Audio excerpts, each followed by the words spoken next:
कभी मौका लग जाए, सारी दुनिया के लोग तुमसे कह रहे हैं तेरे घर में पितृदोष है, 1 रुपए कमाते हो 1.25 रुपए खर्च होता है, मानसिक टेंशन बना रहता है।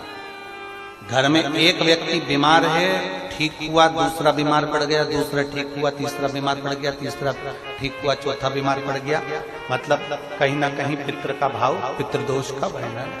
किसी ने कहा तुमसे कि तेरे यहाँ पितृदोष है, तूने ब्राह्मण को भोजन करा दिया, पिंडदान करा दिया, तर्पण करा दिया, तिलांजलि करा दी, गया जी का श्राद्ध कर दिया, हरिद्वार चली गई, वहां पिंडदान करवा दिया, ब्राह्मण भोज करवा दिया, तिथि पर भोजन करवा दिया, सब कुछ करवा के देते। अब एक काम और करके देख, एक काम और करके देख लो।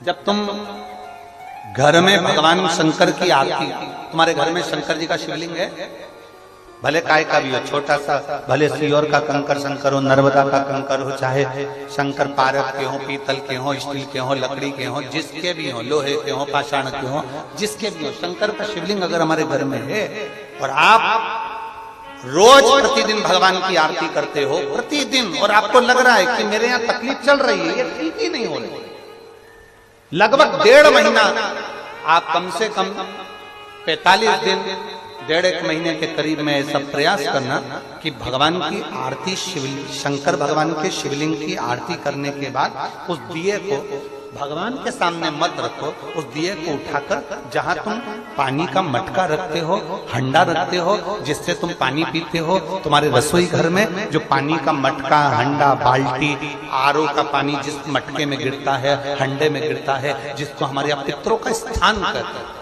उस स्थान पर, उस मटके के पास में, उस हंडे के पास में, उस बाल्टी के पास में, जहां रसोई घर में पानी रखते हो, उस रसोई घर में पानी जहां रखते हो, उसके पास में उस दिए को भगवान के सामने नहीं रखना। आरती उतारने के बाद उस दिए को ले जाके सीधे परिंडे के पास में, उस हंडे के पास में, मटके के पास में उसको रखो। केवल 1.5 महीना कर कर देखना। 1.5 महीने के बाद तुम्हें मालूम पड़ेगा कि हम वापिस उन्नति की सीढ़ी पर चढ़ना प्रारंभ कर दिए, हमें फल मिलना चाहिए। अब तुम्हें ना कहीं जाना है, ना कहीं आना है, ना कोई खर्चा है। खर्चा है क्या? ईमानदारी से बोलो, कोई तुम्हारा लाखों का रुपया लग गया क्या? रोज आरती करते हो रोज आरती। बस आरती का नियम बना लो कि हमको पितृदोष किसी ने बोला है, हमारे घर में अशांति है, पितृदोष है, कोई कह रहा है कि तुम्हारे घर में पितृदोष है, हमने सब कुछ करके देख लिया। अब हमें ये करना है कि महादेव की आरती जब होती है तो उसकी ज्योत का दर्शन करने पर 1000 कपिला गाय के दान का पुण्य मिलता है। तो ये पुण्य हम हमारे पितरों को देते हैं, जिससे उनकी मुक्ति हो जाए और हमें आशीर्वाद प्राप्त। उस दिए को नीचे नहीं रखना, आरती उतारने के बाद आरती पूरी हो जाए तब उस दिए को ले जाकर, जब आप ले जाकर उसको रखें तब उस स्थान पर रखें जहां पितरों का स्थान, जहां पितरों का स्थान।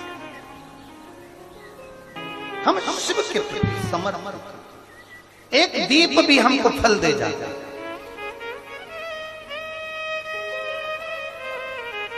कई लोग कहते हैं गुरुजी सियोर में 7 स्थान शिवलिंग के बताए हैं जहां पर भूल से भी अगर कोई चंदन की उंगलियां लगा देता है, 7 स्थान ऐसे हैं जहां चंदन की मात्र उंगलियां लगा देने से ही शिव पितृलोक के पितरों को मुक्ति प्रदान करके बैकुंठ लोक का निवास दे देते हैं। 7 स्थान।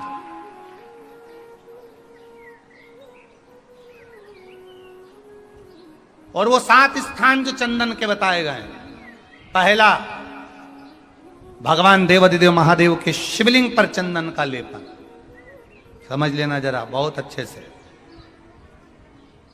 आपको लगता है स्वप्न में कोई मुर्दे दिख रहे हैं, या कोई जल रहा है, या कोई मर रहा है, या कोई चला गया है, ऐसा भय लगता है।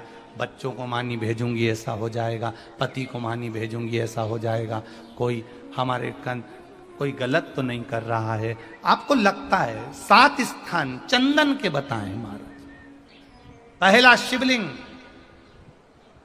दूसरा जहां गणेश जी का स्थान है, मालूम है ना सबको? जम के बोलो जरा, मालूम है ना सबको?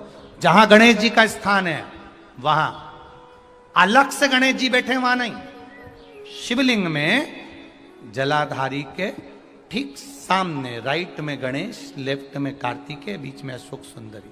तो पहला चंदन बाबा के शिवलिंग पर, दूसरा गणेश जी पर चंदन की उंगली, तीसरा षडानंद कार्तिकेय पर चंदन की उंगली, चौथा अशोक सुंदरी पर चंदन की उंगली, पांचवा जलाधारी पर चंदन की उंगली, छठा जो शिवलिंग का जल बह रहा है इसके ठीक विपरीत की ओर चंदन की उंगली, और सातवां चंदन नंदी के मस्तक के ऊपर जो दो सींग लगे रहते हैं उस पर चंदन की उंगली।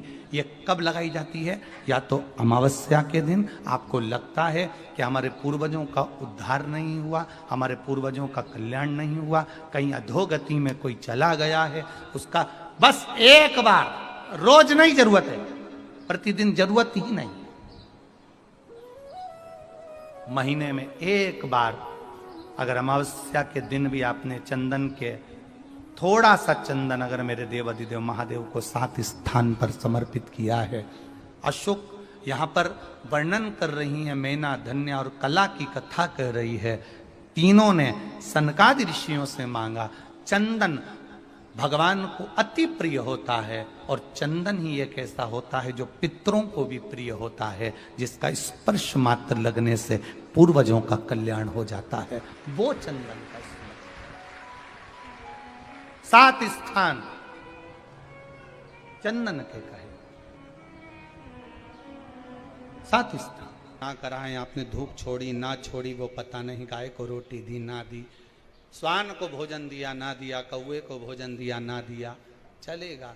पर जिस दिन अमावस्या के दिन पितृपक्ष समाप्त हो उस दिन प्रदोष काल में, प्रदोष के समय पर, प्रदोष काल में शाम के समय पर जाकर किसी भी नदी, तालाब, बावड़ी, कुआं, कहीं ना कहीं जो आपके पास में हो वहां पर एक घी का दिया, बत्ती का मुंह दक्षिण की ओर कर कर अवश्य जला कर जाना। सारे पितृदोष समाप्त हो जाएगा, सारा पितृदोष समाप्त। अमावस्या के दिन किसी भी जलाशय के पास में, नदी, तालाब, बावड़ी, कुआं, जो आपके शहर में, आपके गांव में, आपके नगर में हो वहां जाकर लगा दे। अगर नदी, तालाब, बावड़ी, कुआं नहीं है तो पीपल का वृक्ष हो या बेलपत्री का वृक्ष हो या बट का वृक्ष हो, उसके नीचे लगा दो प्रदोष काल में। पर अमावस्या के दिन लगाएं जरूर। अमावस्या के दिन पितृ शाम के समय प्रदोष काल में शंकर भगवान का नाम जाप कर कर नदी, तालाब, बावड़ी पर पानी पीने जाते हैं। वहां से जल का आचमन कर कर पितृ अपने लोक को चले जाते हैं प्रदोष काल के समय पर। इसलिए प्रदोष काल में जलाशय के पास में, बावड़ी, कुआं, नदी, तालाब के किनारे पर दिया लगाया जाता है दक्षिण की ओर मुख कर कर बत्ती का। तो पितृ आशीर्वाद देते हुए जाते हैं कि फलो फूलो, आगे बढ़ो, उन्नति करो, तरक्की करो। ये पितरों का आशीर्वाद रहता है,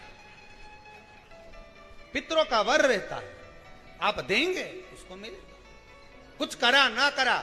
फिर अमावस्या के दिन जो दिया दक्षिण की ओर बाती का मुख कर कर, महाराज चिड़चिड़ करता है या गलत मार्ग पर चलता है।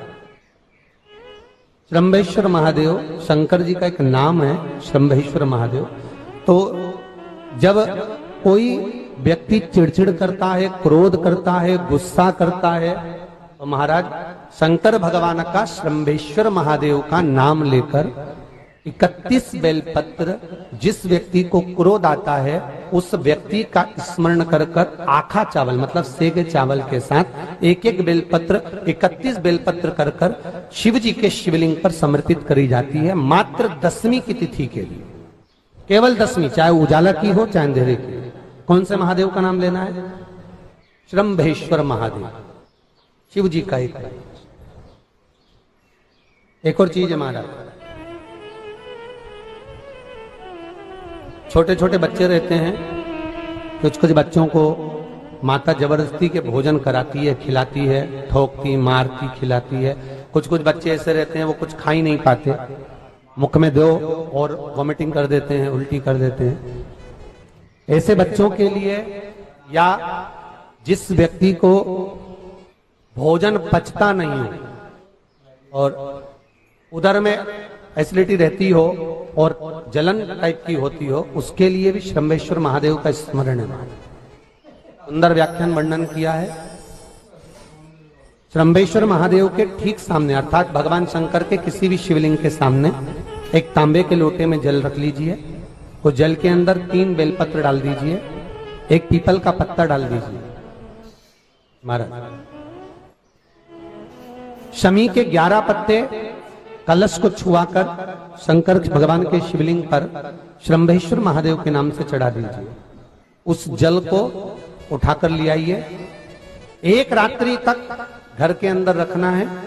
उस जल को श्रंभेश्वर महादेव का नाम लेकर जिस व्यक्ति को एसिडिटी होती हो या उदर खराब रहता हो या भोजन नहीं पचता हो या पेट से जुड़ी हुई प्रॉब्लम हो या बच्चों को भोजन कराते हैं और वो वोमिटिंग कर देते हो, ऐसे बच्चे को या भोजन नहीं भा रहा हो ऐसे व्यक्ति को उस जल को सुबेरे दोपहर शाम 3 बार श्रंभेश्वर महादेव का नाम लेकर आचमन कराना प्रारंभ कर दो, पिलाना चालू कर दीजिए। 3 या 4 दिन पिलाओगे, अपने आप उदर में भी आनंद रहेगा, बच्चा भोजन करना भी प्रारंभ कर देगा। श्रंभेश्वर महादेव। तो किसी भी नवरात्रि के पहले जो अमावस्या पड़ती है, चावल की कटोरी में एक कपूर का टुकड़ा रख दीजिए महाराज, छोटा सा, और कपूर का टुकड़ा रखकर उस कपूर को दरवाजे के बाहर कटोरी में ही, चावल रखी हुई कटोरी में ही उसको पितरों का स्मरण कर कर जला दीजिए।